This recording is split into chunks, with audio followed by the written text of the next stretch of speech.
السلام علیکم۔ اس ویڈیو میں ہم سیمپل ڈسکس کریں گے کہ سیمپل کیا چیز ہے۔ Sample is simply a subset اور سب گروپ آف پاپولیشن۔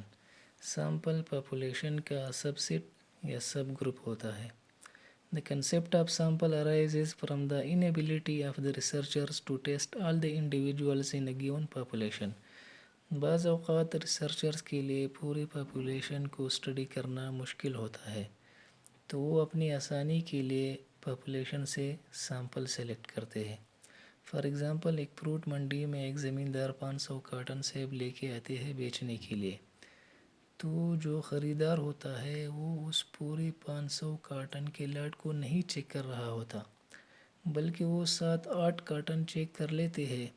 اگر 7-8 کارٹن کی کوالٹی اچھی نکلتی ہے تو وہ سمجھتا ہے کہ پورا لاٹ صحیح ہے، اور اگر 7-8 کارٹن صحیح نہیں نکلتے تو وہ سمجھتا ہے کہ پورا کا پورا لاٹ صحیح نہیں ہے۔ سیمپل کی 2 ٹائپس ہیں، ایک کو ہم پرابیلٹی سیمپلنگ کہتے ہیں، دوسرے کو ہم نان پرابیلٹی سیمپلنگ کہتے ہیں۔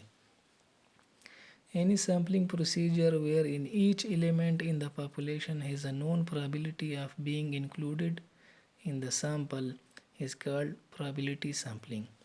وہ سیمپلنگ پروسیجر جس میں ہر ایلیمنٹ کی پرابیلٹی معلوم ہو اس کو ہم پرابیلٹی سیمپلنگ کہیں گے۔ Non probability sampling item are included in the sample without known probability of being selected۔ Non probability sampling میں یہ ہوتا ہے کہ سیمپل میں جو آئٹم شامل کرتے ہیں ہم اس کی پرابیلٹی معلوم نہیں ہوتی۔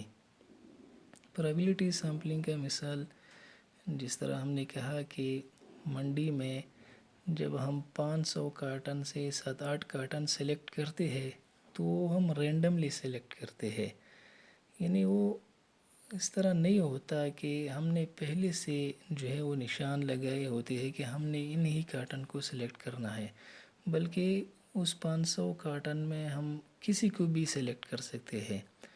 تو یہ ایک پرابیلٹی سیمپلنگ کا مثال ہے۔ نان پرابیلٹی سیمپلنگ میں یہ ہوتا ہے جس طرح ججمنٹل سیمپلنگ ہے، کوٹا سیمپلنگ ہے، جو سیمپل کی یونٹ ہوتے ہیں وہ پہلے سے اسپیسیفائڈ ہوتے ہیں، اس کی پرابیلٹی معلوم نہیں ہوتی۔ Thank you.